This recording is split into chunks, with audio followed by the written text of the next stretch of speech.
gathering at the feet of our destinies, with our wings spread beyond eternity, accepting who I am, my God-given humanity. And after this, you'll remember my name. Come and fly with me. It's the gathering of the eagles.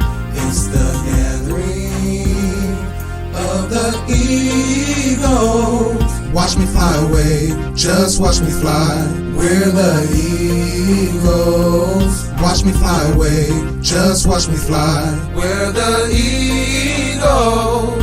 It's the gathering of the eagles. It's the gathering of the eagles. Watch me fly away, just watch me fly. We're the eagles. Watch me fly away, just watch me fly. We're the eagles.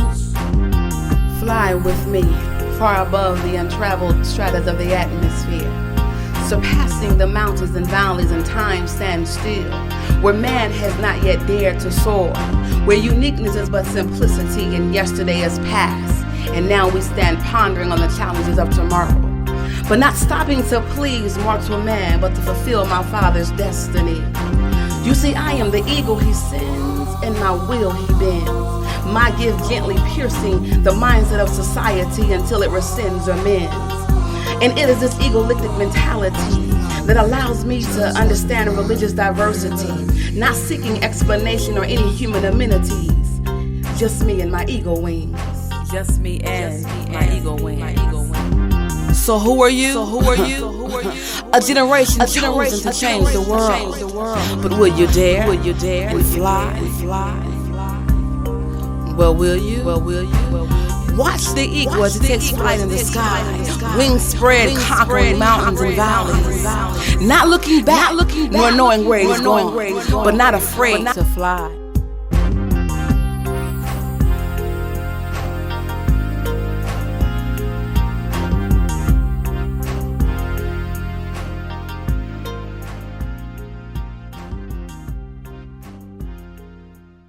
Hello, good morning, welcome.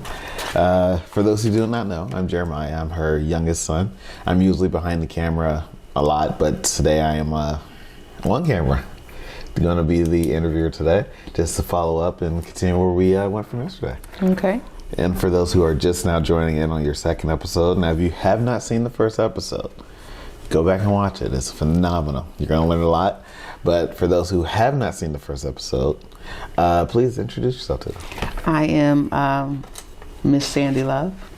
Love is my middle name. And this is my story. So, yeah. Having said that, again, if you do not know where we left off from the last one, she was talking about just moving in with her Aunt Barbara. So, to kind of continue where we left off there, I did want to ask you, how was it like moving back in with family? I mean, for me, I had not been around family since 6 years old. So, again, there's Rakima, there's now Betty, and I was told that my job was to make sure that I took care of my two sisters. And I can't say it was bad. Now, remember I told y'all that I didn't know how to make up a bed, right? So when she took me to my room, she showed me how to make up a bed. Like, she gave me the sheets and stuff and was like, make up the bed. And I looked at her and was like, I don't know how to make up no bed. So yes, I was 13 years old and she had to show me how to make up the bed, how to do the corners and all that kind of stuff, and keep my room clean and everything like that. And I had a bathroom, adjacent, and that was my responsibility. Other than that, like any other teenager, I had to do dishes, which I hated because you had to wash them for everybody in the house. So it was me, my two sisters, her two daughters, grown daughters. And one had two kids, one had one, and then it was my aunt, and then it was my Uncle T.D. But my uncle T.D., his Theodore, but we call him T.D. for short. He lived in North Carolina with his wife, but he made good money in Philly, so he would come. And mine had like a 6-bedroom home. It was again, we went by it in Philadelphia. We couldn't go in it this time, but we did get a photo from the outside. But it was a 6-bedroom house, basement, the whole 9 yards. So 6 people in the house, that was nothing. And I had my own room and everything like that. So she told me what her expectations were for the most part. And so it was the first time for responsibility. Yeah. But I mean, at first, I didn't really have any issues. I think her daughter, Gail, had issues with us. And not I think. That was a thorn in my flesh up until I left. Okay. So, actually, let's dive into that a little bit. First, tell me a little more about Aunt Barbara. I know you talked about Aunt Daisy, your grandmother. You didn't touch too much on Aunt Barbara. So. Aunt Barbara, again, mafia. Mafias don't be playing. But her and Daisy both lived, Daisy lived off of Ogons. So this is Ogons, and then adjacent is Wagner Place. Aunt Barbara was upper part is officially what we call Mount Airy in Philly. To all my Mount Airy people, y'all know what I'm talking about. Middle class, black middle class, working people. And she lived directly off of Ogons. Ogons was considered to be a highway, but not a way you would think. I have no other way to explain that to you. And again, these were working people. So Daisy worked for the school district, as I told you. Barbara worked for Merck. If you don't know what Merck is, MERCK. Merck, or it was known then by Merck Sharp and Dohme. They are a pharmaceutical company. They did everything from pharmaceutical to weapons. So again, it wasn't poverty. I assure you, it wasn't poverty. So to be honest, I think at that time, I'm 13. I'm going to Roosevelt Middle School. So I had to walk to school or ride, depending upon if we had token money. So I think it was a typical teenage life, but Aunt Barbara was she wasn't as mean as Daisy. She was one of them where it was kind of like, I'm going to tell you what to do, you don't know how to do it, then come to me, yada, yada, yada. Don't lie to me and do what you're told. That was kind of her rules. And of course, I tested every border of that. But I didn't like whoopings. So one thing about it was, I was never a liar. Like if I said I did something, I did it. Number one, because I don't like getting beat. And if you did it and you didn't tell, I'm telling. I'm not getting a whooping for you. I'm not doing it. So, but for the most part, my whoopings started out kind of bad because, for example, everybody knows in the summertime that you can sit outside on your stoop. So in other words, we had a porch, we had this beautiful big 6-bedroom home, 3 levels with the basement, and we had a porch, because you've been there. And now we had front, side, and backyard. In fact, we had a whole garden. They brought all them little southern skills up there, and we was out there like slaves as far as I was concerned, tilling ground and stuff like that. But we could sit outside. But if she said don't move off that step and you move, I got my butt kicked many a day. Sometimes she would just go outside and go around the corner to see if I was going to test it. I tested it, and the kind of beatings I got that she gave me was like, especially when you're not used to getting beatings. They weren't like my grandmother. This was more like she got a belt or a strap or extension cord, and she got the swinging. So you kind of thought twice about doing it again. But I did get some. I did get a beating that was not my fault. But for the most of the point, if I got a whooping, I did deserve it, for the most part. But I think she was fair. I think that by me being that 13, that part, it was just making sure that I went to school because I got suspended all the time for fighting. And at one point, she threw up in my face. She said, how are you this smart and have a high IQ and getting this much trouble at school? Because I was fighting at school. I had my own little gang at school and stuff like that. So, but I think she was fair, you know. I think that when you come from a foster home whether you're with family or you go to a family that adopts you and that loves you and cares, you mistake what love is, because you don't know what it is. You don't know what it looks like. So everything they do, you don't want any part of it. But yeah, that's who I consider my mom. Yeah. Okay. So I have to dive more into this because it sounds good, and relatively speaking, of course. So I do also have to ask, so did Aunt Barbara ever talk to you or mention why particularly she started adopting your mother's children? The mafia don't explain nothing. Fair. You know, I mean, let me give you an example. I remember Gail is her youngest daughter. Her son died. Her oldest, one of her boys died. And I remember this wasn't too long after I moved in, okay? So a funeral, of course, would be at the house, and the house could encompass everybody. It was big enough, right?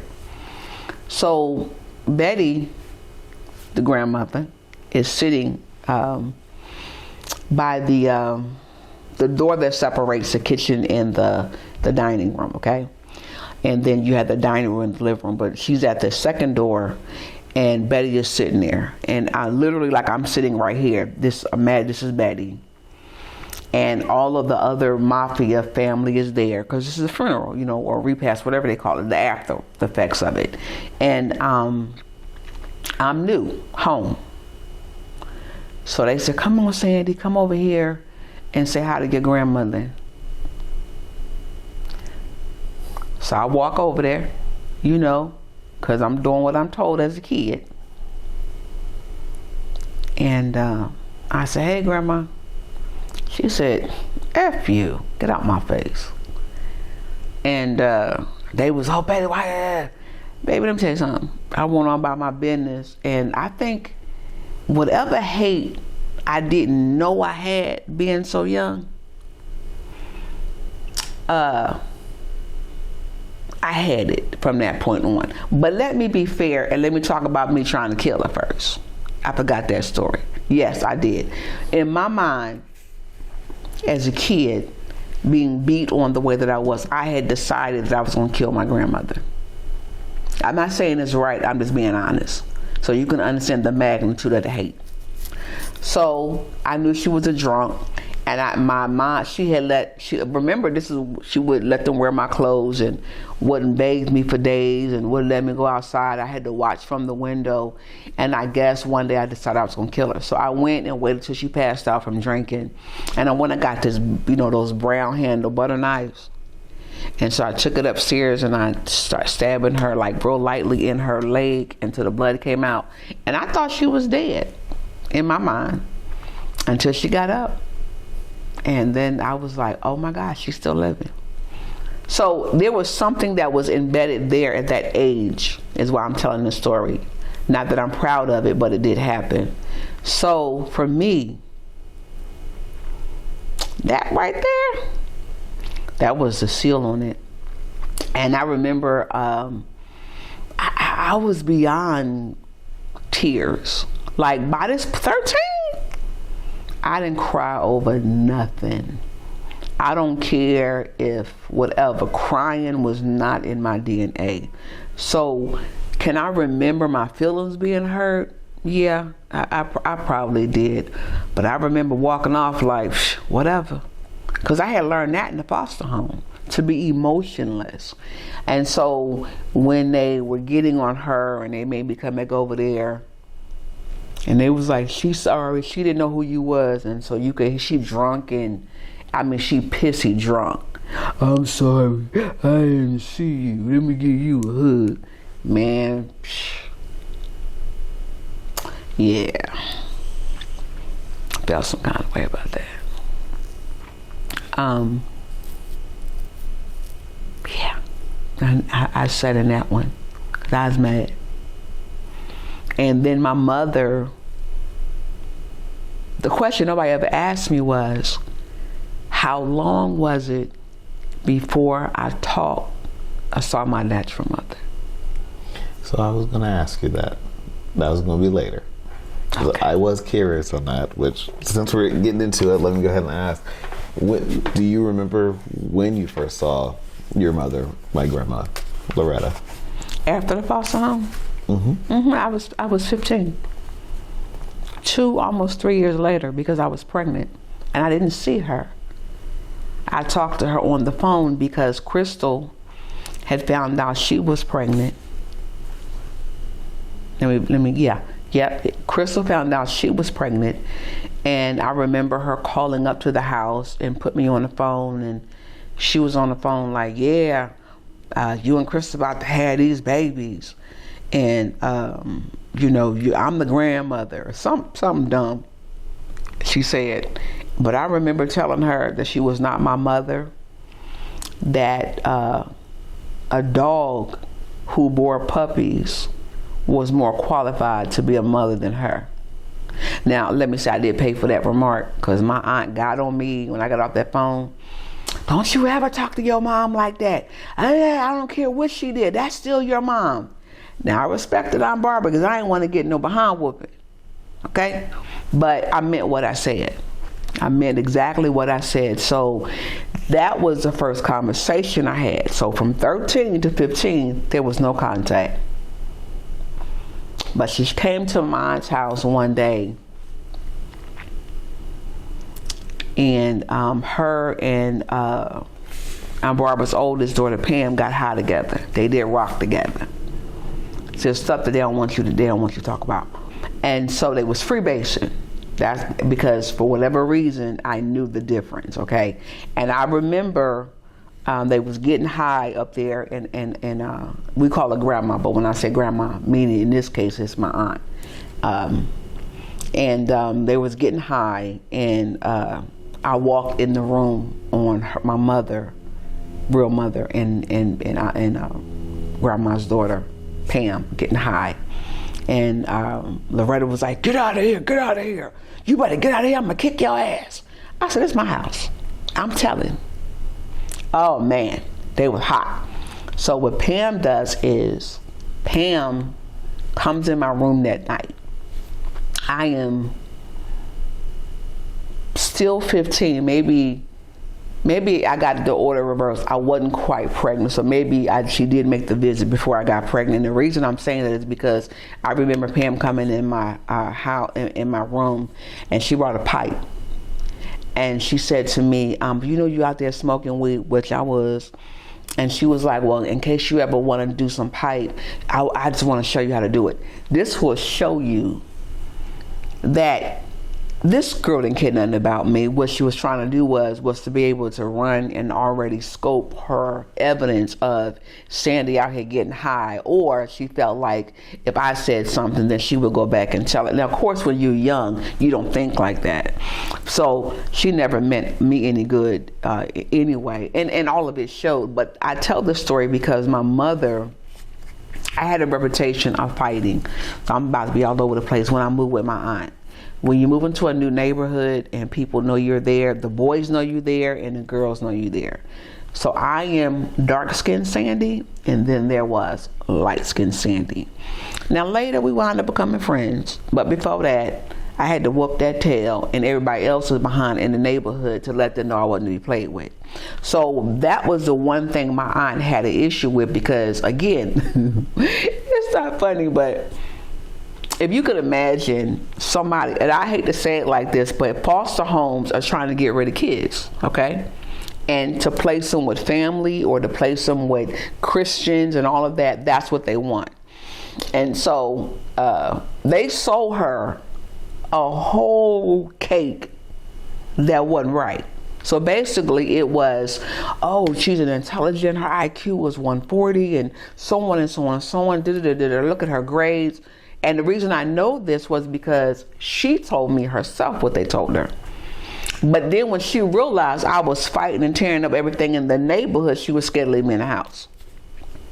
She was not scared like whatever, but she knew I had that taste of the family trait of blood and whatnot. And so it didn't matter whether she said fight or not. I was going to fight. It was about that bad. So I say that because my mother came to the house and her sister one day trying to pick a fight. Now I'm 15 and you want to fight me and you my mother and my aunt? What the hell is wrong with you?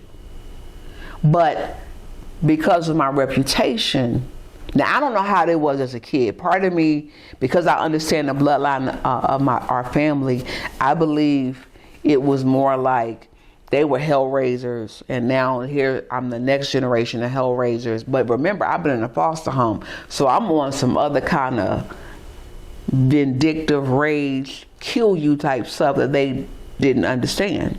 All they knew was I'm a humble her, I'm a break her.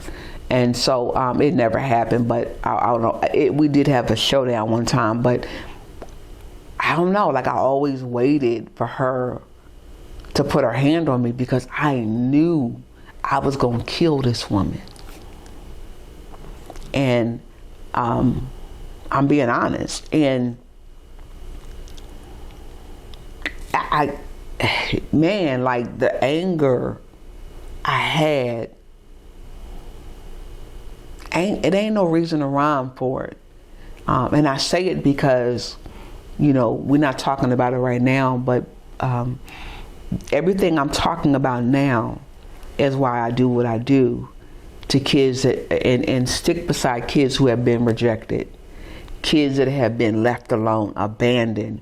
You have no idea what kids go through in these foster homes, in these orphanages, in these juvie centers, in these prisons.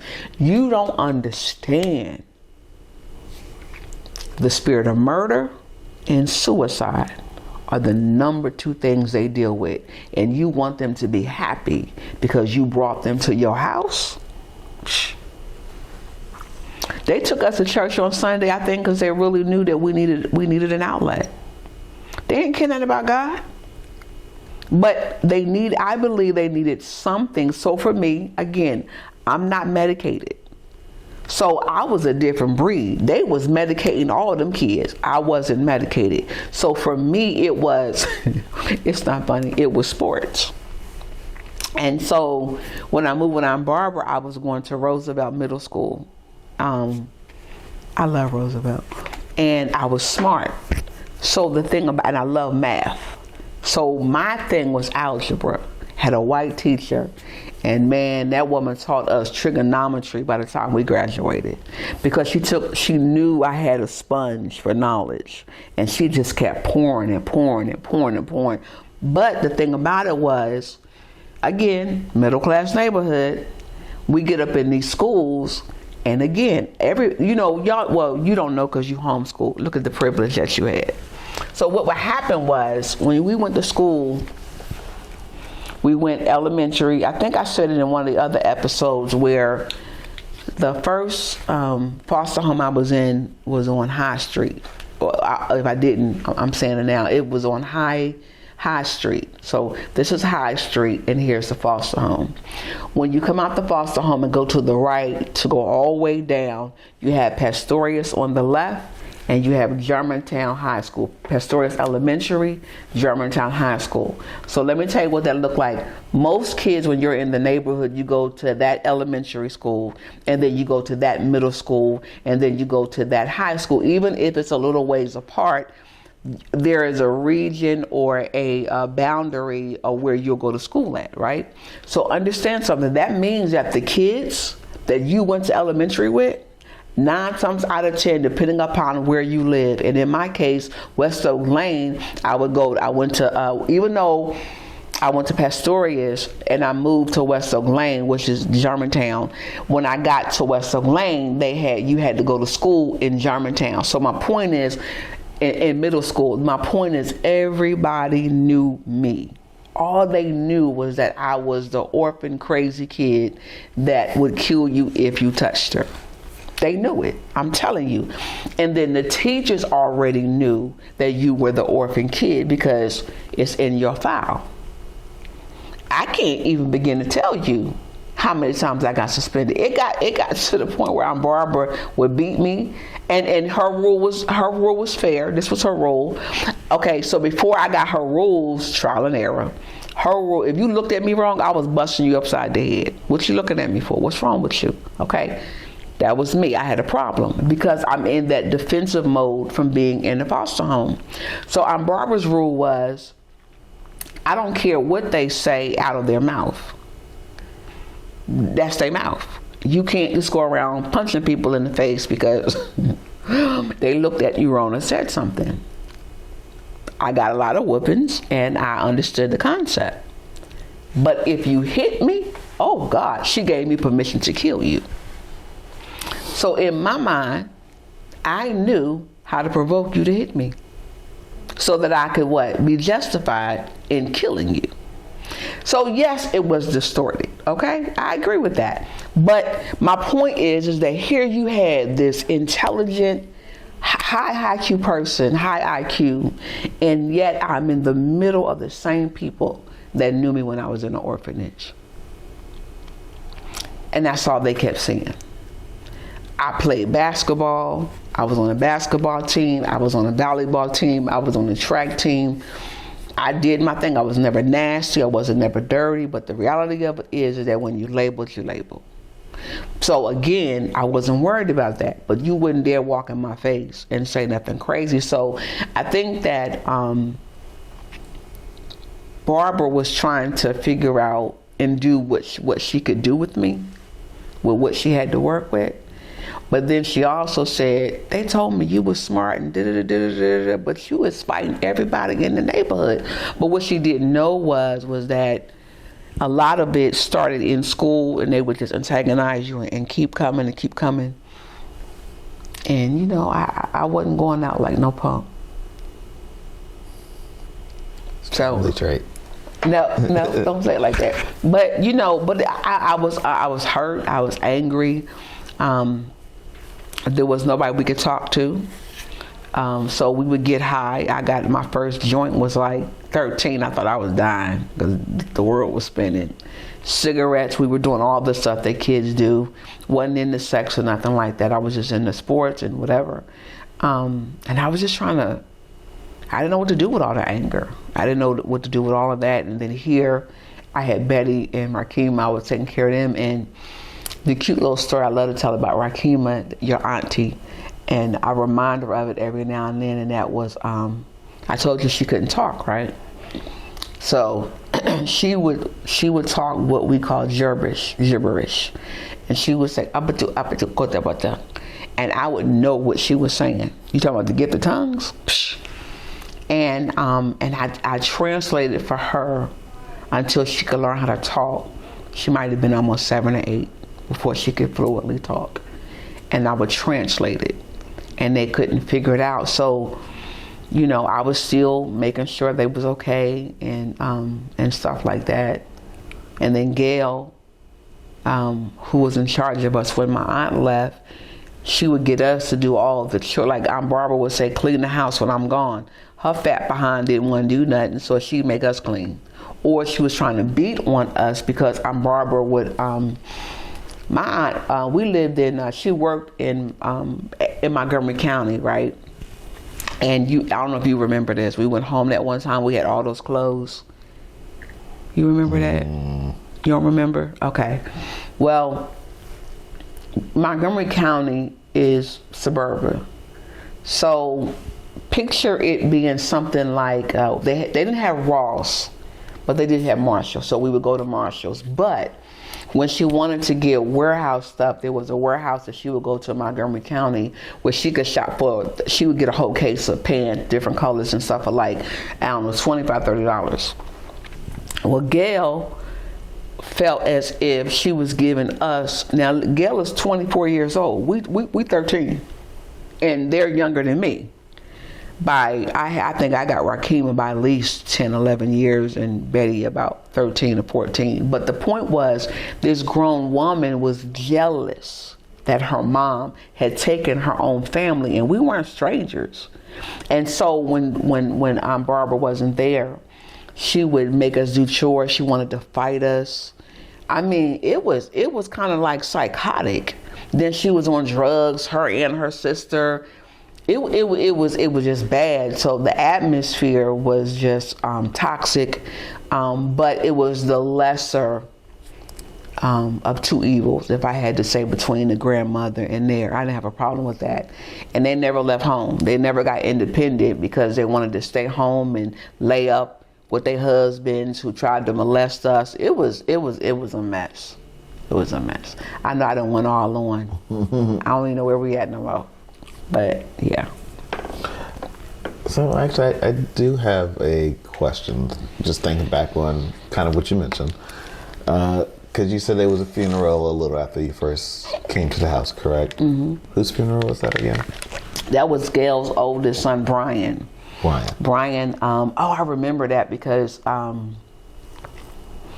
Brian had sickle cell, and I remember, oh my God, Gail went someplace.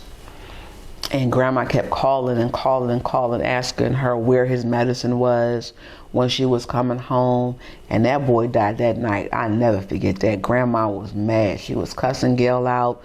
How could you do this to your son? You killed your son. I never, ever will forget that.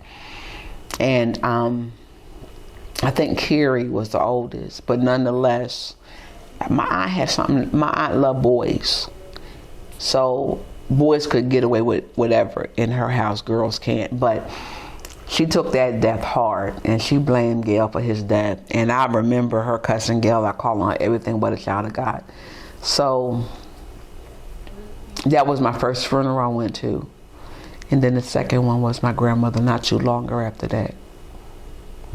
And the reason I ask, because I know we haven't talked about Gail and Pam yet, which that's kind of leads to my next part. But do you feel some of her hostility is because she felt after her son passed, she felt that maybe her son was kind of getting forgotten or replaced with the newer children coming into the house? No, my aunt was very fair, I think. And I'll be honest, years later, as I got older, and she did come back and ask me to forgive her for how she treated us. Matter of fact, the rumor, I was pregnant with your brother, Shannon, and she had told another cousin that she had planned on kicking me down the steps because she thought that Reno got me pregnant. That she was jealous of. No matter, it didn't matter who we were family. And that's how evil she was. And so when I found that out, now it had nothing to do with that. She was mad because my aunt took other people in, and she felt like maybe she wasn't getting something. But fool, you was 24 years old when we got there. You jealous over a kid. Get your DNA check because you retarded. Period. No grown woman or man should be jealous of some kids that come into the house. You should have been working and taking care of you and yours. But instead, they want to drink, they want to get high, they want to do dope, and they want to lay up in that house. And until my aunt died, my mother, my auntie, but their mother from the womb mother, she took care of them. How do you do that at 50 and 60 years old? That's how much she loved her kids. And you were jealous because she was sharing love. You were jealous because she took in her niece's kids so we could have a home and we could have a future. And you wanted to beat us up. You wanted to kill us. You tried to, even in church, the times as I got older, we lent her money and took her to conferences, and she don't have nothing positive to say about me. But all this stuff came out later of her trying to kick me down the step, using us for money, all kind of stuff. Like I have, all in the name of God. We'll sit down and want to talk about Jesus and want to sing you a song, but just as mean and evil, and played us through the God card. That's some evil stuff. So I don't even know what to say about it. I know their kids, Ryan and Carrie, they were just kids. Like we were all just kids growing up. There wasn't no fighting and no bickering or nothing like that. I went into the military at 18, so that was a little different. But I'm just saying, I remember when I got a certain age and I got tired of her hitting on me, and because she had this thing about wanting to fight me. Like I don't know what this thing was with grown women that want to fight kids. Like I couldn't even remember it, but I remember she would just jump on me for no reason. You didn't do nothing. One time she accused me of taking her, they had those, you don't know what they are, but they're called Black Beauty pills. And they were weight loss pills for back in the day because she was always fat. And so she came in there one day and accused me of taking some Black Beauty pills. And if you don't find them, I'm going to come in there and I'm going to kick your blankety blank blank. So I'm scared, of course, because I'm like 14. I don't even know what a diet pill is. I'm 100 and some pounds. And so I told her, she came back in the room, and this had to be God, because she was always had PTL on, singing Jesus and all this kind of stuff. And so whatever reason, she came in there ready, had her fist ready to fight. And I said, you know what? You say you talk to God, right? And she said, yeah, that's right. I said, won't you ask God, did I take the pills? She walked the hell out the room. But that was the kind of insanity that we dealt with. But then the next day, they having to get high, weed party, getting high, and all this kind of mess. I'm glad that she was not an example. I'm not judging, but I'm saying the schizophrenia of it all. And again, all my aunt did, years later, before she died, I never forget this. She said, Sandy, I took you and your sisters in because God told me to. My aunt never went to a church. She went to work 6 days a week, if not 7. Her only outlet was to go to bingo after she paid all the bills. And I watched her spend $600-700 a week to feed all of us. Her only outlet was bingo. Her only peace of mind. And the only thing she asked them to do was to take care of her house and clean it. And make sure, everything was fine. They couldn't even do that.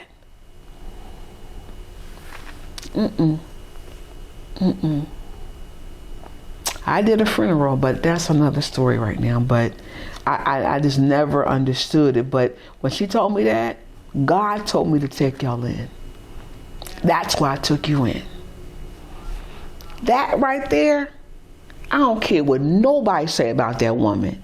Oh, she's addicted to bingo. She smoked Pall Malls. Yep, but she could hear God because she rescued 3 kids and brought them in her home, only for her kids to mistreat us.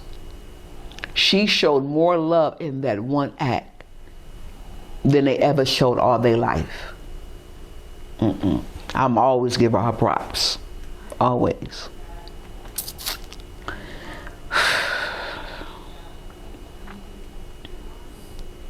Yeah. All right. Nope. I was going to make sure. You good? You need a moment? I'm good. Okay.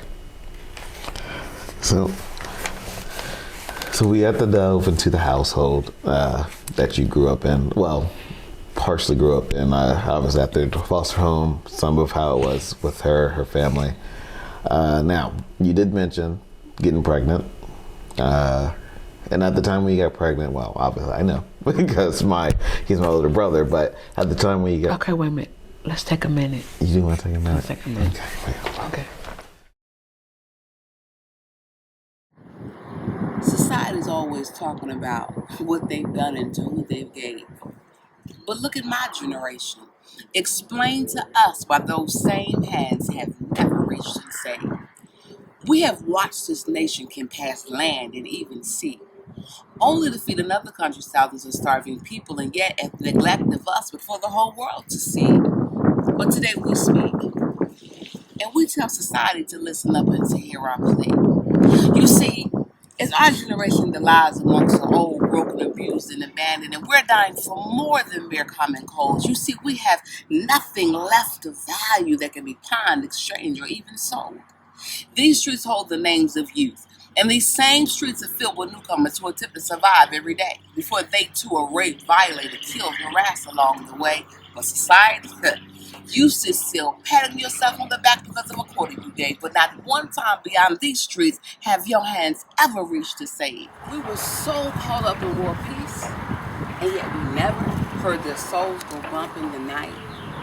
But it's by the millions that walk to the grave, with the wounds of embarrassment engraved upon their mind, asking themselves, do they even believe in divine signs? They are but babies. They fill these corners the more, but not even the church with your religious self. Either you can't or you won't come out from behind your church doors. Oh, we see you. You run as fast as you can. But when the sun goes down, we know where you stand. But in your running away, you too leave the stains that do remain. And you wonder why we don't believe what you proclaim. Because see, here they sit on these desolate streets, scraping to find a meal worthy to eat. And you look at them, make a judgment, turn your back and retreat. Donate your dollar. Go home, back to your seats. But what about you? Yeah, what about you? Who have you helped? You see, if you have only helped one, not just your own, but if you've only helped one outside of your own, that's one less that went to the grave. What happened to the generation of Mother Teresa and Martin Luther King? They were trailblazers for new opportunities and open doors, but what about this generation? Don't they matter too? Listen, maybe I'm not saying anything valuable enough that's worthy to be considered the truth. But if it is the truth, then how about we listen and examine, look in the mirror and ask ourselves, how long we watch our youth walk to the grave and not one time extend our hands to save. I think it's time to save our youth. What about you? One youth at a time. That's all we're asking for. Okay.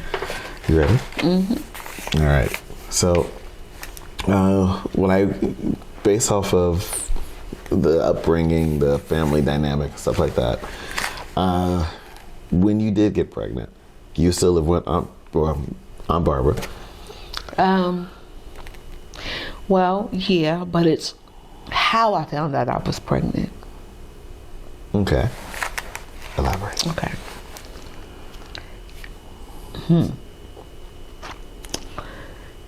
All right.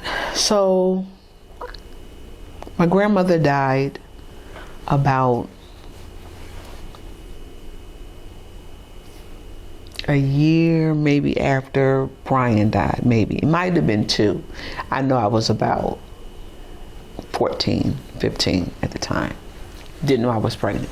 But I was getting beat on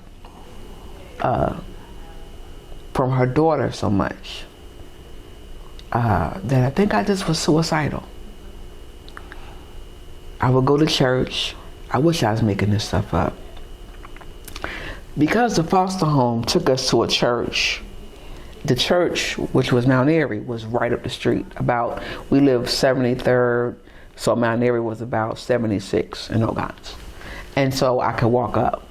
And my aunt never bothered me about going to church. I went to church. I love Sunday school. Like, I'm a Sunday school invocation Bible school baby.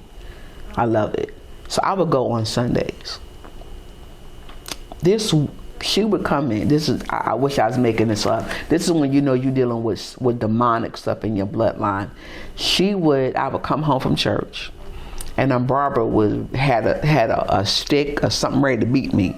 I was like, what's going on? Gail said she came up there to the church and didn't see you. I said, you ain't came up there and you ain't, in her mind, this is why I say, man, some of y'all adults is messed up. I'm in Sunday school, so Sunday school is separate from the regular sanctuary. I never went to the adult services, always that.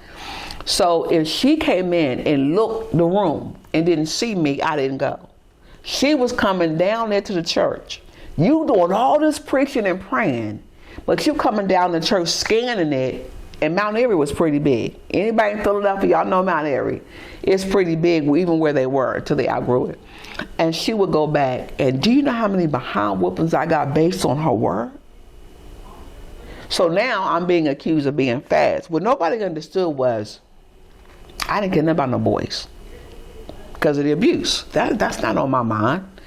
And this went on for a long time, and I got so tired of it because now I look back, I'm gonna say you were demonic. Every piece of crack pipe you sucked, blew, or whatever, you were straight demonic. But you know, I didn't know what the deal was. All I know is I'm being beat on for going to church. So, and I got to defend myself. It was retarded. So I remember saying, I'm out. I'm gonna go ahead and kill myself because I ain't doing nothing right. Ain't nothing I'm doing working, and all the stuff that you go through. It mixed in because the devil plays off of the past. He plays off of the present, and he convinces you there is no future. Okay. In between that happening, I met this little boy named Sean. Sean lived across the street, and Miss Ruth was her name. Took him in. He was a foster kid. Sean was 5. And so I ain't know nothing about no sex or nothing like that. So of course he introduced me to it. I get pregnant, don't know I'm pregnant. And but in this process of having all these emotions, I meet Sean. Wasn't like no boyfriend and girlfriend thing. It was just stuff that happened, just being honest. And I decided I was going to kill myself. So I went upstairs into the bathroom and just took some pills. I remember nobody had made me mad that day. It was just something, those voices that tell you stuff like that are straight from hell. And I just took some pills and went lay down on my bed, and I could feel myself fading. And I remember hearing the voice of God say, you did not give life, and you cannot take it. He said, you're pregnant, and you're going to have a son. And I want you to give him all the love that you feel like you never had. And I came to myself. And I got up, went back downstairs. Nobody ever knew the story. I never said anything to anybody. And 3 weeks later, I found that I was pregnant. And I would love to tell you that I jumped up and went to church. I actually stopped going to church because I got tired of being accused of every time I went out the door, I'm sleeping with somebody. But in fact, when I told her, and the reason she wanted to kick me down the stairs was because she thought that Reno, her husband that she married, got me pregnant. And why her mind went there, I have no idea. Number 2, when he did try to come on to me, I told my aunt, and my aunt put him out on my word. And she walked around telling the family that a 15-year-old kid was coming on to her husband. Y'all don't understand why I'm an advocate for youth.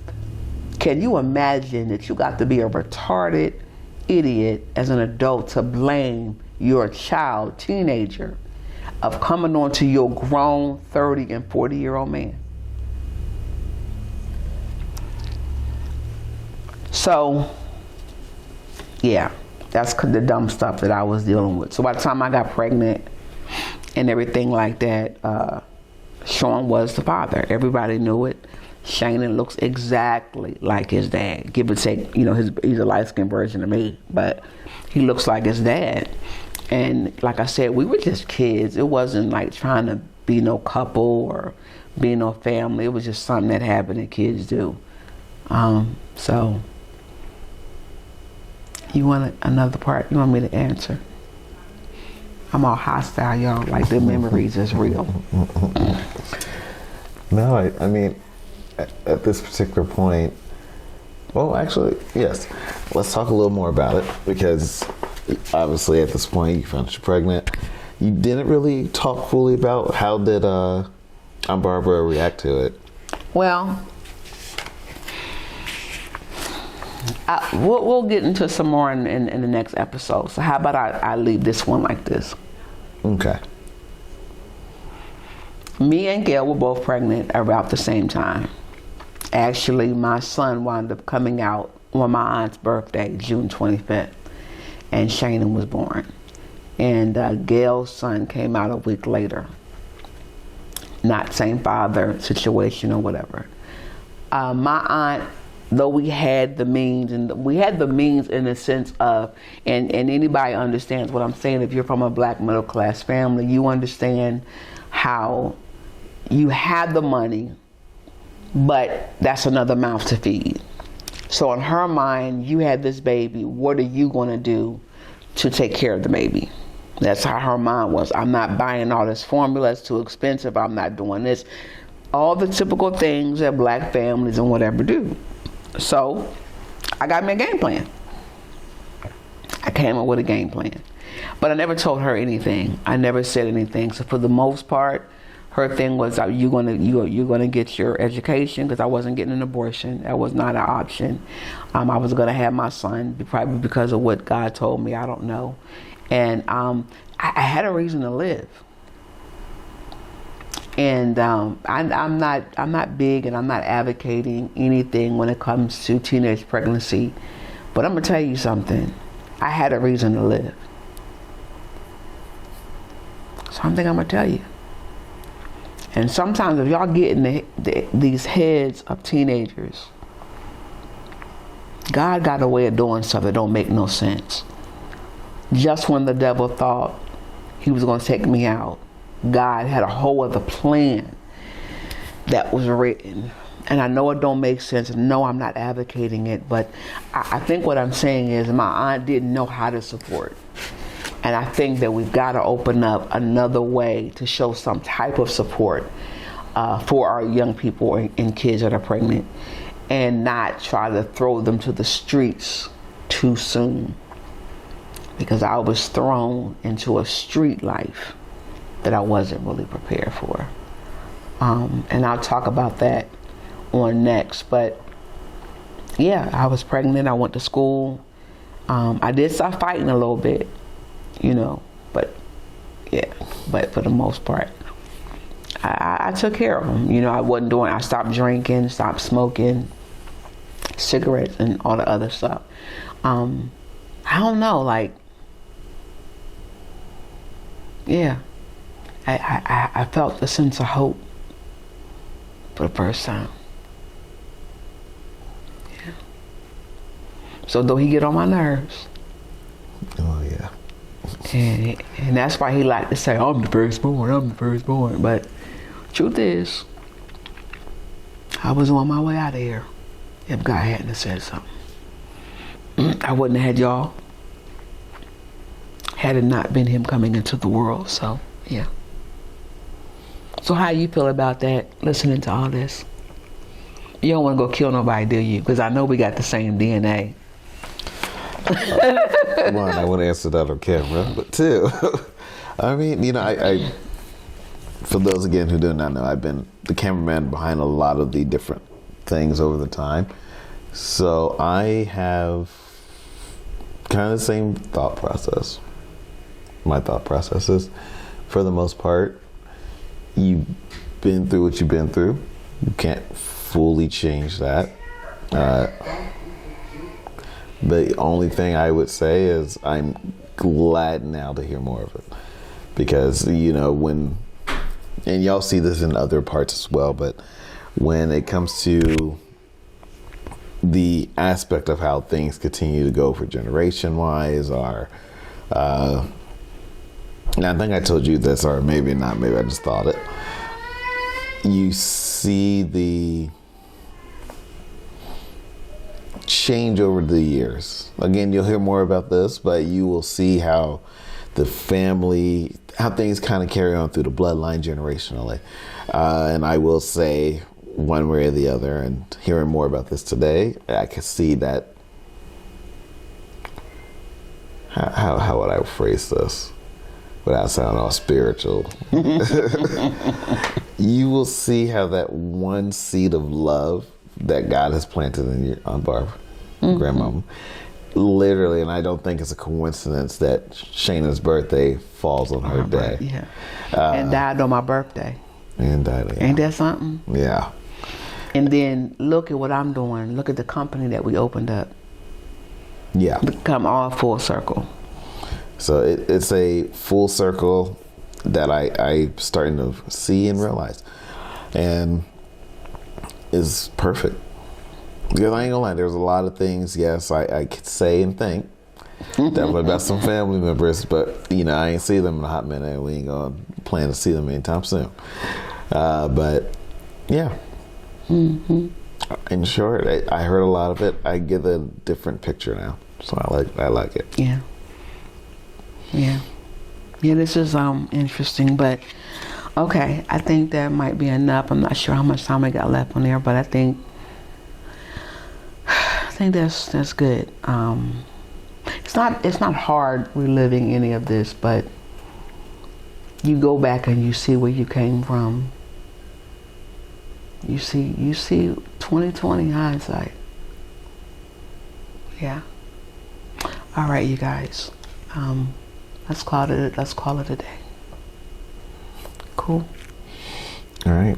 Well, she will see you on the next part. You're gonna be here too. All right. Bye.